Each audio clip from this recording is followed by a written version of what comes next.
morning and welcome to the 2020 National Forum of Black Public Administrators Forum, a virtual event. Today's session is entitled Different Voices, a frank discussion about race relations in America.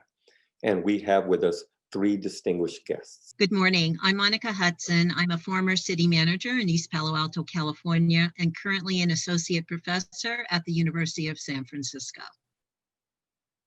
Ms. Burley? Jolene Burley. Actually, I have a new name. You do? Ooh.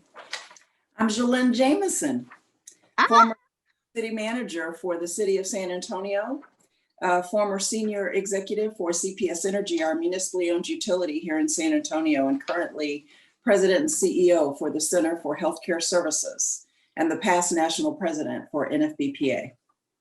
Thank you very much. And Francis? Hi, I'm Francis Gonzalez. I'm formerly the Deputy Chief of Staff for the Secretary of Housing and Urban Development. Before that, I was the Assistant City Manager of San Antonio, Policy Advisor for the Mayor of San Antonio, and I'm currently a Community Development Consultant, but also the Program Officer for the Asset Funders Network here in Texas. So the first question is for Ms. Monica Hudson. What societal changes would help improve the current race relations in America? Jesus, thank you for that question. I want to start out now kind of switching into my professorial hat and just bring out a couple of facts. In 1950, the average working age Black man earned about 51 cents on the dollar to what an average white male worker earned. And guess what, folks? In 2014, the wage gap is exactly the same. Nonprofit Quarterly reported in September 2020 on the racial wealth gap. And basically, one of the things that was pointed out is that the median wealth of a Black family will be 0 by 2053. And for a Latinx family, it will also be 0 by 2073. So the thing that I want to point out is that race relations are just like class relations in the United States. We kind of imagine ourselves as a classless society when in the real world, 1% of the US population has more wealth than the other 95% combined. And beginning in 2009 with the election of Barack Obama, we began to imagine ourselves as a post-racial society. And I guess that continued up until 2017 with the white supremacist marches in Charlottesville. And then George Floyd's assassination this year just kind of allowed us to awake to the fact that we're not there. So in terms of societal changes, I would offer that it's really important to have an analytical framework, kind of like the Bible. And one of the things I want to offer in terms of that analytical framework is something called critical race theory. Some of our listeners may be familiar with that. Critical race theory is a tool that could offer us some insights in terms of understanding racial relations in the United States. And I would want to point out it's got 5 tenets that kind of help us do that. It starts out with understanding that race and racism are, central tenets and probably permanent parts or components of our understanding of life in the United States. The second tenet is that race intersects with other forms of subordination. Third is that traditional claims around objectivity, meritocracy, race neutrality merely camouflage the dominant group self-interest, power, and privilege. And it's important to understand the experiential knowledge that's contained within, for example, all of us as public administrators, and also understanding that we have to commit to social justice if we're talking about ending racism. And that's kind of an embodiment of the chant that we hear a lot in terms of no justice, no peace. So the societal changes I would offer that might help improve race relations in the United States would be kind of having a framework and then looking at actions that or tactics that allow us to embody each one of these 5 tenets.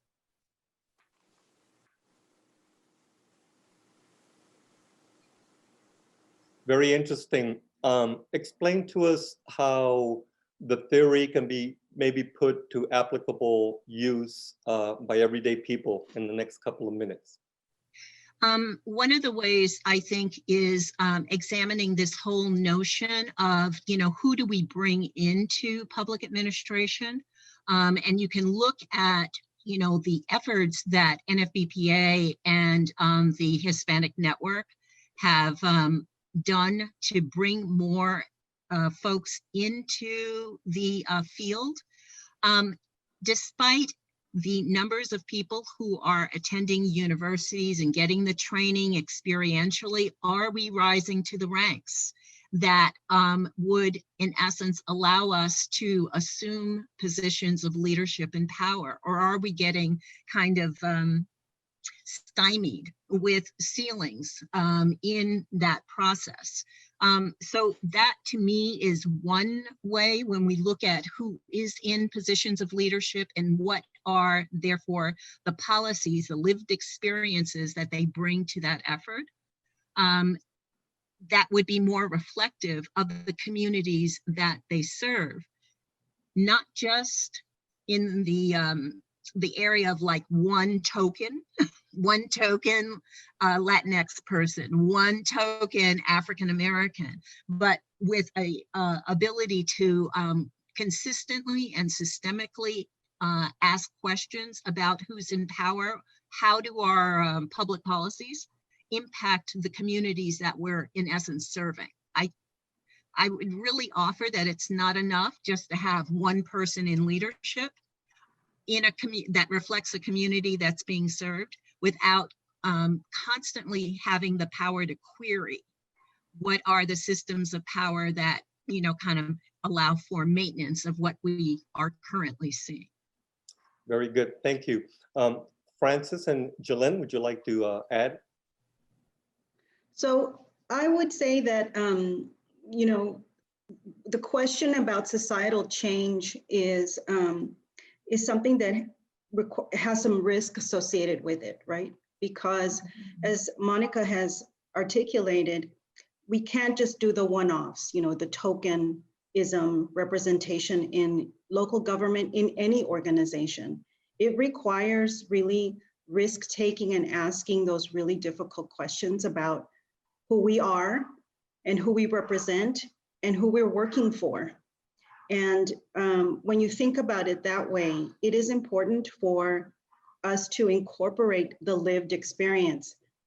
Monica mentioned that it's not a simple thing to do in local government. We often receive our templates and our best practices from across the country, and we assume that they're going to work in our community as well, and they're not often tailored. And I think that's really part of what we're saying here, is that for societal change to really take on strong meaning in any community, we've got to tailor it to that community. Jalen? So I would add one other aspect of the public administration landscape. I don't think we can leave out the responsibilities of corporate America, because they play such an important role in our communities. And so I think corporate America should, stop tweeting about Black Lives Matters and put their money where their mouth is, and really begin to influence local elected officials to address voter suppression and pay equity and a living wage for individuals. And so I think it's really important for corporate America to take a step and begin to help shape the communities that they live in, because the pay equity and the wealth gap is all generated primarily, the larger portion, from policies that they implement and policies that they can hide behind because they are not public. And so until they have gender neutral and race neutral hiring practices, and they begin to attack the embedded systems that promote racism within their organizations, the commercials, the nice emotional commercials, mean nothing. And so I think it's time for them to step up in the local communities as well. Mm-hmm. If I can follow up with you, Jalen, since you are president and CEO of a major organization, tell us if you could give us one example of what you are doing currently in your role to try to address racism or improvements in race relations within your organization? Well, we have the distinct privilege of working with law enforcement in our community because we are the mental health agency. We provide partnerships both with our San Antonio Police Department and Bexar County Sheriff's Department and all of the law enforcement entities throughout Bexar County. So it's been very interesting time right now because we are dealing with individuals who are suffering from mental illness and substance use disease, and those individuals with intellectual disabilities. And so, you might consider that is a very vulnerable part of our community. And so to help law enforcement and those engaged with them on a daily basis, and to help the families and this community understand that population and social justice for that population, it's been an extremely trying time for our employees to really promote and have the community understand that these individuals are just like anyone else with a physical ailment. And when treated, they can live to their full potential. And so just trying to promote that understanding has been an interesting challenge. Not just dealing with the stigma, it's more than that. It's just really addressing the prejudice and the bias and the thought that many of them choose to be like this when there's medical evidence that it is a disease and it needs to be treated just like physical health should be. Thank you very much for that. Very compelling information and definitely a very interesting subject. So we'll go on to the second question. The second question is for you, Jalen. What can public administrators do to positively effectuate social change? So when I think of the 4 pillars for public administration, that being economy, efficiency, effectiveness, and equity, I think about the different individuals who comprise public administrators. And when you think about those 4 pillars, you absolutely must be committed to basic social equity and access. And as Monica spoke about before, until you fully represent the communities you serve, you cannot even begin to fulfill the 4 pillars of public administration. And so it's incumbent upon all of us to address and ensure that there are fair treatment systems universally throughout these organizations. We need to be cultivating talent that looks like the community with race neutral and gender neutral systems to promote and cultivate talent in our organizations. We need to help the community understand social justice. And it's important for us to be in the community and to help them understand the differences and the different stories and the different cultural needs of our communities and to support that. I recall when I was working at one entity, while we were standing behind the policy established by our governance group for contracting and procurement practices, I discovered an informal practice of department heads choosing the individuals that should bid for certain services. And so, when you were looking at the policy on its face, you think, well, it's fair and impartial. But when you add the informal practice of choosing those who should bid on certain services, then you have that informal process going on. It was stopped immediately once it was discovered, but each of us owns finding those embedded practices and removing those from the organization as public administrators. And the last thing I would say, each of us needs to be disciplined.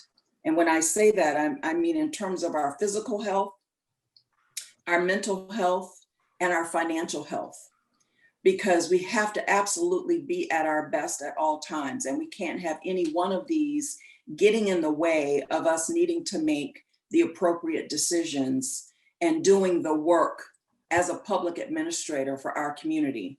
And oftentimes we will find ourselves in a situation where we will need to walk away, and we need to be sound financially, mentally, and physically to be able to do that. That is a very interesting commentary, and I appreciate you bringing it up. Particularly for young people, people of color. You talk about having the financial resources to walk away. So if you are able to walk away, how can you walk away from a job or for a situation without feeling like you yourself failed? Well, you haven't failed, because without principle, without integrity, without ethics, what do you have at the end of the day? And if you're a public administrator and you are abiding by the 4 pillars that guide this industry, this art, this call for service, then you have nothing. So if you're staying in an organization where this is promoted and there's no way to change, and it's impacting your physical, your mental, and your financial health, then you have to be principled. Very wise words. Francis, Monica? Francis, you want to go ahead? Sure. So I think one of the things that Jolene is also saying is that, you know, there's an individual responsibility and there's an organization's responsibility.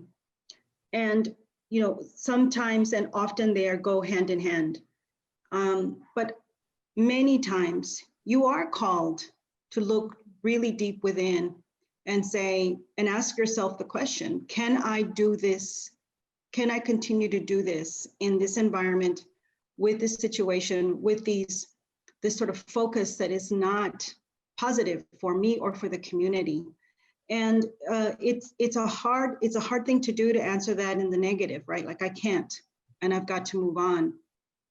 But at the end of the day, it really is about integrity and character and our ethics. And so there's an assumption here that I'm making that, of course, people are ethical, but also the thing of it is, it's about character and integrity. And can people, have people really effectually created that for themselves so that they know who they are at all times?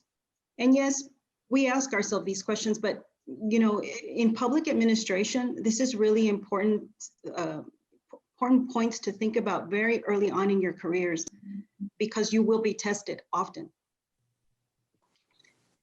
Could I piggyback on that, ladies and gentlemen?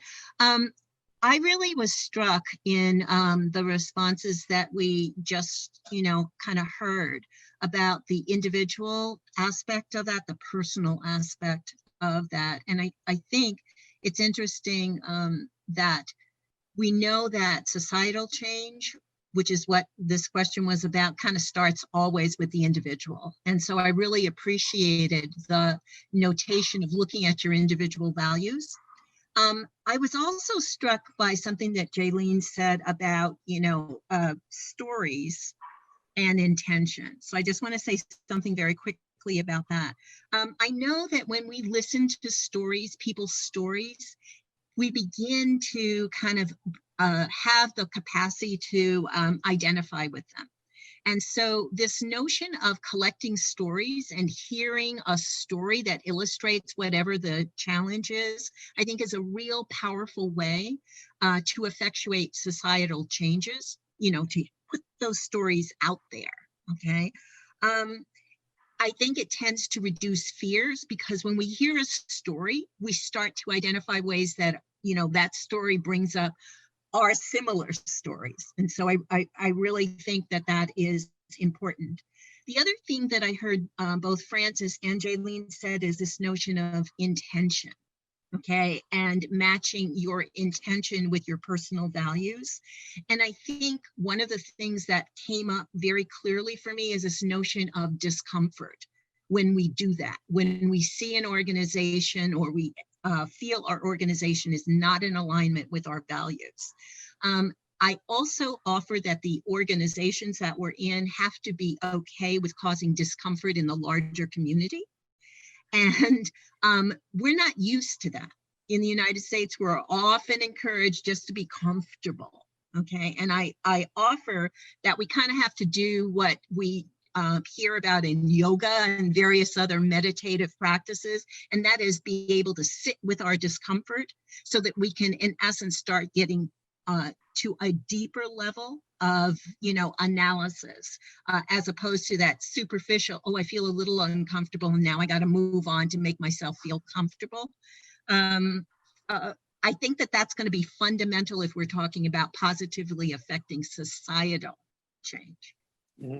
Well, and let me just follow up with a question, because I know as a young person, when I entered the profession, I was one of few people of color or persons of color.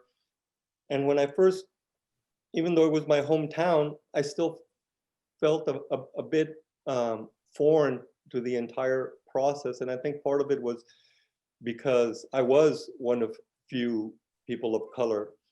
How can someone entering the profession become more comfortable with who they are within the world that does not reflect their color or perhaps the way they view the world? Well, I think you have to be ready to take risk. And I think you have to be confident in who you are. So I connect or align with your description of entering into an organization that did not look like me. Because when I came to San Antonio, I left Baton Rouge, Louisiana, growing up, and left Washington, D.C. for employment. I worked for the U.S. Senator before I moved to San Antonio for grad school. So when you said, and this was in the early 80s, so when you said minority in those communities where I grew up, not very often did you see a blend of African American and Hispanics. And so moving to San Antonio, that was very new cultural immersion. And then when I started with the city of San Antonio, there were very few African Americans in the organization. However, some in leadership positions, and I sought them out for a mentorship, which was unusual because I was an intern. But just having a level of confidence and just being a risk taker. And I was prepared for them to say, I don't have time for you, little girl. But you just have to stick your neck out there. And perhaps some of that came from the experiences in Washington, D.C. Because if you're working on the Hill and you need to get something done as a staffer, you really have to stick your neck out. So I, maybe have to hearken back to some of that experience of trying to represent my boss on the Hill. But it's a little fearful, and you will be rebuffed on time to time, but you just need to keep going. It worked. Still here. Yeah, you've done very well. Well, and I smile because I still remember you walking into the budget and research department as our intern back in the early 80s, and how wonderful it was to see so many young faces coming in. So that was a good time. I followed Francis. Yeah. So yeah, that's one of the nice things is that, we all sort of began the profession together many years ago. So Francis, you want to add anything to that? No, I think Jalen really nailed it. I mean, I think that it's important to know at the end of the day, we're all saying the same thing. It's important to know who you are, what your values are, and, and whether or not you're ready for risks, because in public administration, there is risk, because at the end of the day, you work for others. You don't work for the public official, you work for the community. Mm-hmm. Well, thank you. Jesus. Yes. I want to just add, I think the kids are all right. I think the millennials and everyone, they are somewhat fearless. Yeah. And so I think they just need to go with those instincts. They're much less cautious, I think, than some of us were. And so I don't think we have to necessarily worry about that. I think we have to support them in doing that they made this decision to come into public sector. They could have gone in other places, and they're going to be okay. They can push that envelope in ways that maybe we could not when we were coming up. Well, thank you. Very good. So we will go to question number 3, and this is for Ms. Frances Gonzalez. What are the moral responsibilities associated with public office to improve racial relations in America? So this is a really important question for this time that we're in. One of the things that I've been reading about is this whole concept it's a structural issue. And you and I have talked about that, Jesus, structural racism. And we've sort of gone along with some of these statements, some of these descriptions. But the fact of the matter is, think about how long all of us have been saying, people of color are minorities.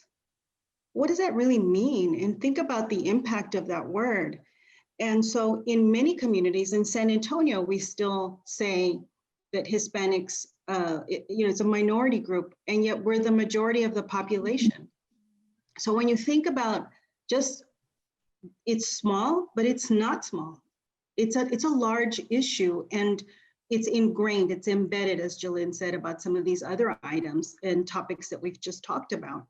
So I want to sort of suggest that we challenge some of those ideas, right? And some of those concepts that we live with and talk about every day as administrators. And think about what the impact is on people, on community, on young people. So I just mentioned that as a first example. The other thing is that I think is really important is we need to know our communities, and we need to know what we're doing, what we've done, and how difficult it is going to be to undo where we've come from. For instance, pre-COVID, 44% of persons in this country did not have $400 in the bank. That's pre-COVID. And so we know what happened post-COVID, and we're still in it. And that $400 that somebody might have had has long been gone. And so people are really suffering. But who knows that information besides what we see on media and on cable? The community knows it. The public administration folks know it. The government knows it. All of our government institutions know it. And they're also experiencing some pain associated with it. And I think the question really is something that I learned a long time ago. And it's a comment that has always been at the core of what I've done. And that is, don't just do things right, do the right things. And I often said that to my department heads, because it's one thing to know exactly dollars and cents how much you have in a budget. That's great, you did that right. You were able to tabulate that and keep up with it. But did you invest those resources in the right way in your community? Or did you just go along with some template for establishing investments that might have been there for 10 or 20 years? So I think that it's important for government, for any organization really, to know the community, to understand the data. We have more data in government than ever before. And it's not just our census data. We gather data on our community all the time in many different ways, whether it's at municipal courts, whether it's at libraries with fines, whether it's at utilities, wherever we gather a lot of data. We have to be respectful of that information. The point that I want to make with respect to moral responsibilities is that there needs to be an equity in the distribution of local resources, whether they are projects, bond programs, programming, infrastructure, and facilities. So doing the right thing means making sure that parks in low-income communities look just as good as those in affluent communities, and that they have the resources available to them. There are children in this country, in big cities and in rural communities, who are sitting around libraries trying to connect to Wi-Fi to do their homework because they don't have access. And so I think this is important. This is about moral responsibility in government, in our institutions. Is there representation in the dialogue from all community members when investments are being made? whether they are in the form of public officials, local leadership, executive leaders, or on community boards and organizations that are hearing presentations on projects. We need to make sure that we are really understanding what the impact of investments are going to be. And also, can we appreciate and include that lived experience? I find too that many times what happens is, sure, we'll have and pull together a group of community leaders, and yet we're not respectful of where they are. We are not respectful of the process because we're biased against it automatically. We are sitting in a place of power in government that other people don't enjoy every day. They don't know it, they don't understand it, they're new to it. And yet we are not. And so we approach society with this sort of, I'm sitting on the throne, I'm in power, I'm a department head or whatever it is. And I know what's best for you. And right there, that's structural. That's a structural problem with our systems and our perspective. I guess that the last thing that I would say on this is something also that I think I learned when I was at HUD. Most importantly, I had the good fortune of working on projects related to Ferguson, to Baltimore, to Detroit, and Flint. And I will tell you that listening and being around the community and understanding where they were coming from, severe impact to their life, their children, you come to learn and appreciate what you have, certainly, but what you need to do. The rolling up of the sleeves that you need to do every single day and that you can't sleep because there are children who don't have clean drinking water. And it's impactful, and it should be. We know that we are in a morally and ethically good place. If it's impacting us, it's hard work. It hurts to know that our communities are in such pain. But at the end of the day, people don't want a handout. They want a hand up. They want access to opportunity and a level playing field. And many times our structural organizations don't allow for that. Jillian, moral responsibilities for officials in public office to do the right thing? Well, I don't know that I could add much more. I think Frances really nailed it when she talked about each of our accountabilities and responsibilities to our communities to do the right things. I mean, you can do things the right way. I mean, she gave a great example, but are you investing in the community to raise the bar for the community, raise the level for community, all aspects of the community?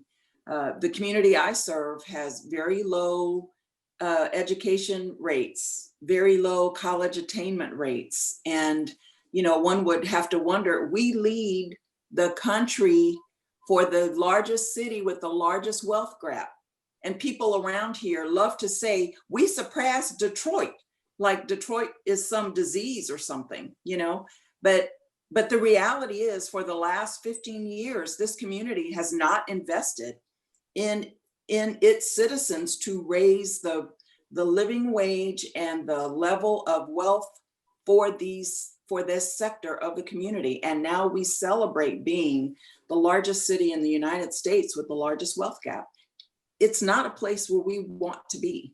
And so I really call to question the morality of those leaders who controlled the city for the past 15 years to leave it in this state.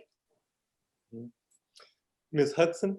Well, again, I would offer that if we can use critical race theory as a kind of a tenet, and you understand the centrality of race and racism and its intersection with these other forms of, you know, subordination, health disparities, mental health disparities, economic disparities, etc. If that's a central tenet, then all of your actions really need to be weighed against the measures that we can, or the indicators that we can use about that. And that's got to be central. That's got to be central to our policy making, to our policy queries, and then to our policy enactments. So I would offer that, again, if we were able to offer race and racism and its intersection with all these other factors, that would be a really useful tool to kind of morally propel us to some other places. I think too often we allow race and racism to get covered over, and we want to act as if it's about something else. Maybe it's about class, maybe it's about gender, but we are not looking at how all of those things align with race. Very good. It would be interesting to see performance indicators that measured people coming out of poverty, people having enough things to eat, people being able to secure jobs. How would you like to see those performance indicators in a municipal budget or in any kind of governmental budget? So with that, we'll go to question number 4. And question number 4 is for Ms. Burley. What changes in policing are needed to promote greater justice in America? Let's talk about how law enforcement was created in this country. Let's start there. Because it was created to enforce racist laws around slavery and segregation in this country. So until we embrace that fact and start there and begin to change the mindset and unravel the organization that was created to do that, we can't start anywhere. So let's pretend we start there. And then you begin to address accountability of these organizations. An organization that is around enforcement cannot investigate and discipline itself. You need to immediately stop that practice, and you need to be transparent, and you need to be accountable to the community that is paying you to serve it. So that mindset needs to change as well. And you need to address implicit bias. You need to change your assessment process in terms of the individuals that you are hiring into these organizations. For so long, so much nepotism occurred that you were just hired basically because your grandfather, your father, your uncle, they were all either, first responders or law enforcement individuals. So changing the hiring practices needs to happen. And along with that, reform to our criminal justice system for over-criminalizing those individuals of color that happen to do the same things that whites do, and they simply are tapped on the hand and say, well, they're just being, young or boys or whatever. You've got to stop over-criminalizing those activities. And I am not suggesting that we should defund the police, because I would never want to live in a community where you did not have individuals there to protect and serve me. So I'm not suggesting that at all. I'm just saying we need to retrain our communities in terms of what these organizations should be doing to protect and serve our communities. And I think we need to rethink our response. So think about it. We hire individuals probably making close to living wages in various communities as call takers. They work in our 911 centers. They have 3 options. They have to exercise judgment in a very short amount of time, and they basically have 3 options. Is your house on fire? Is a person in your home having a heart attack? Oh, not 1, not 2. So it must be a police call. And so we deploy the police for everything else that occurs in our communities. If it's not a fire, if you're not ill, visibly, physically ill. And so I think we need to change the conversation about how we respond in our communities and offer these individuals more training around. They need to have a 4th offer. And it probably looks like an individual who is a trained mental health professional and also trained in law enforcement techniques that don't murder individuals. So I think the combination of all of those things need to happen. But the first is to address the system that was created to enforce racist laws. And that's the rock bed of law enforcement in this country. A very serious and compelling issue. Monica? I can only echo Jaylene. I have a brother who's a police officer, And I know the kinds of things that he has responded to. 9/11, he was there as one of the first responders. I actually don't have a problem with the notion that's captured in the phrase defund the police, because I don't take it to mean eliminate policing. I take it to mean that the huge amount of budget, and if we think back to the budgets that we administered as public administrators, 70% of that budget might have been devoted to police salaries. That I think is not sustainable if we want to have a just society. So I really do feel the defunding effort, which is going into then shifting funds to different kinds of services, like what Jolene is talking about with mental health services, et cetera. We expect our public safety officers to be all things to everybody. Domestic violence controllers, mental health professionals, et cetera. And they don't have the capacity to do that. And I don't think we can train them to do that. I think it's not their job.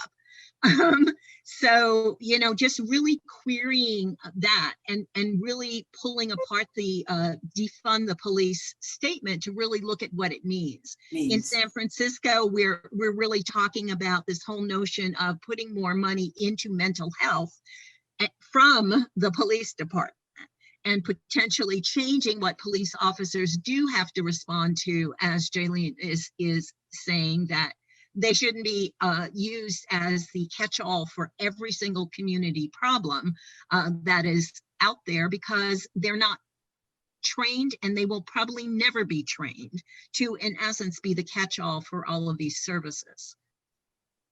Francis? Well, I'd like to come at this in a slightly different way, just to serve as a way to enlighten in the conversation. And that is this, Jesus, in this country, we spend millions of dollars on law enforcement in schools. So our children are in lockdown all the time and have been for years, for decades. And so you ask yourself, where can you learn about your community and what's going on? It's with children and young people. Many of them are getting to school hungry and homeless. And we don't know that. They just maybe don't get dropped off or get off the bus, but we have no clue. And so they may act out at school because they have an incredible amount of pressure from their home life or lack thereof in school. And our response to that is law enforcement, is penalizing them. And so I think, this is all sort of part and parcel of the work that we're all doing. Jolene is working on mental health in our community. Well, eventually something happens and something triggers reactions from children and young people. But it's a function of where they're coming from. And our schools are not, just like they weren't ready for law enforcement, they also have never been ready for a reaction that's about social services for children and young people. And it could be domestic violence, it could be any number of things related to neglect. I just think that our assessment of law enforcement needs to be a lot deeper than just the end game, which is jails and cells. I think it needs to be about really looking at what impacts are people having in their life and what is causing them to get to this point. Let me just ask a follow-up question, because this has come up several times in my discussions with police chiefs. When I tell them if the current practice was in place when I was young, I would have had a police record by the time I entered college, having gotten into altercations in junior high and high school. So tell me, is it a good practice to call the police when there are fights at school and begin the process of recording these interactions on people's records, or are they just part of everyday life? Well, if they were happening unbiasedly, I would say, that's a different answer, but they're only happening disproportionately for people of color. because so often, I mean, you just see it every day. You know, a white kid and a kid of color can do something the same way, and they're treated so dramatically differently. It's just every day we get 2 and 3 examples of how this occurs. You know, I'm recalling the young woman who was in McKinney, Texas. She was 14 years old, and she was manhandled and thrown on the ground by merely walking in the neighborhood by a cop. You know, how does a 14-year-old young lady who's just walking in her, I think it was her grandparents' neighborhood or something of that, you know, it's just ridiculous. The bias and the prejudice and the way we are trained to react is just to different individuals is just unconscionable. I have no lingering patience for it any longer. Mm-hmm. And we just need to be uncomfortable with it and change it. Well, and I think we've been uncomfortable with it for decades. We just, broadly, have failed to make it a point to specifically say this has to stop. So. Well, you know, I recall America did not become uncomfortable with racism until they saw dogs attacking African Americans and police officers beating them with clubs in the 50s and 60s. And so nothing changed until that was, you know, Walter Cronkite showed it on the evening news, and then people became uncomfortable with it. Mm-hmm. And so I'm hopeful now that a greater majority of Americans, when they see this every night on the news, 2 and 3 stories deep in the news, that they become even more uncomfortable with it, and we make the change. It's time. It's just beyond time. You know, I never thought I would be 60 years old still living this every day. And it's just, my patience is no longer there for it. Exactly. That's what I tell people too. I can't believe that at my age, we're still having these struggles, and we can't be allowed to rest. So I guess this will be the way till we hit the grave. So then for our final question, question number 5. This is for Ms. Hudson. How do we bring about long-term positive change in our society? Jesus, I'm really interested in having this as a dialogue with Francis and Jolene, because I don't think there's any one answer here. One of the things that's happening, because I'm in a business school, is this whole notion of talking about, you know, can we have conscious capitalism? Can we have a collaboration between government and business to kind of create shared prosperity and kind of this utopia? And I really want to throw it out to us for a question to kind of see if we can talk about that. Because, you know, you have some arguing for this conscious capitalism model. You have others that note that even if we're talking about conscious capitalism, you know, just creating Black, Latinx, or women-owned businesses still leave the majority of women and people of color kind of trapped in an economy that's run and a government that's run by the top 1%. I don't have an answer for this, and I'm really interested in being in dialogue with others about it, because, you know, the stats that I just read to you at the beginning of our conversation don't show much change over the last 50 years. I mean, we see tons of change. We see people of color represented as elected officials in top administrative positions. We certainly see it in athletics. We're seeing things in the movies, et cetera, but the fundamental elements of what's going on in US society haven't changed. So I want to kind of stop right here and just get dialogue with my fellow public administrators around this. Please jump in. I often ask myself, what would this country look like if we just invested equitably across the board in education and voting? what would we look like Mm-hmm.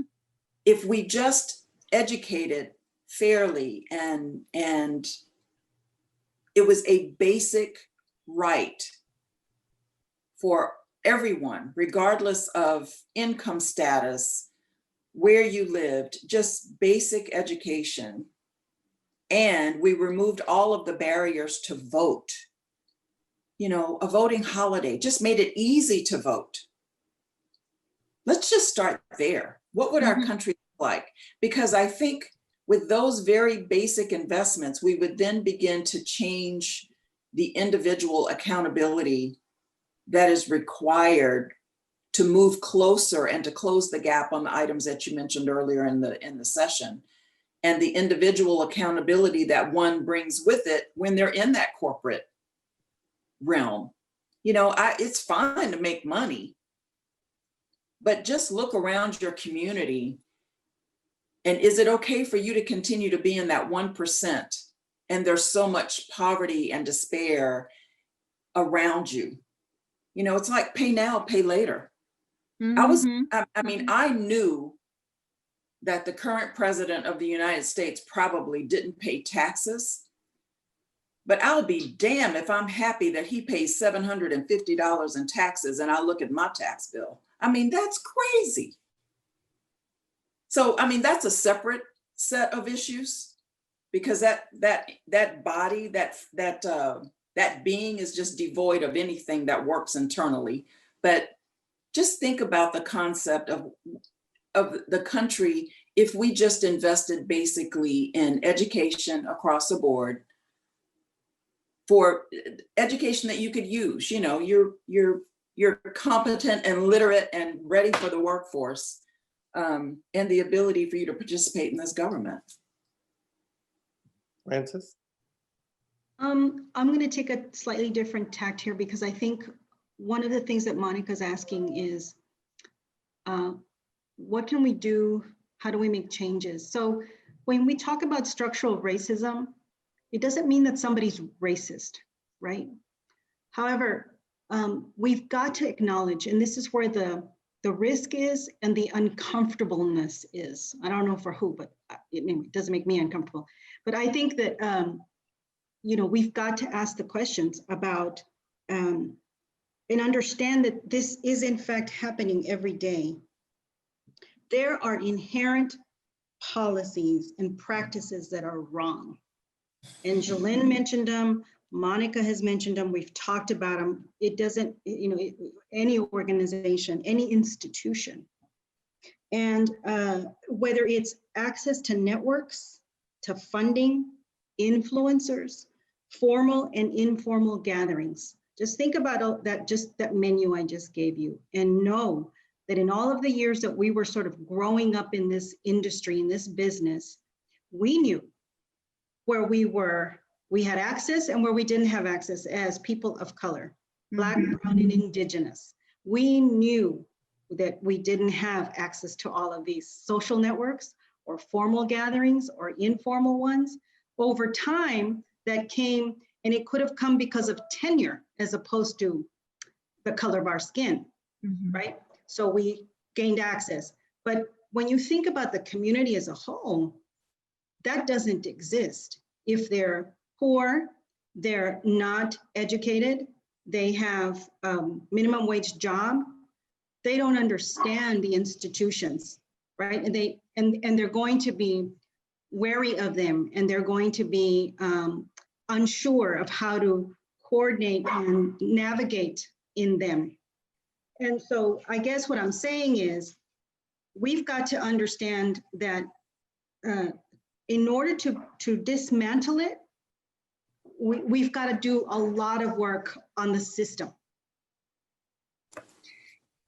Jesus, you know, in line with what we've all been saying, we talked about personal responsibility. Jaylene and Francis really talked about what's your ethical core?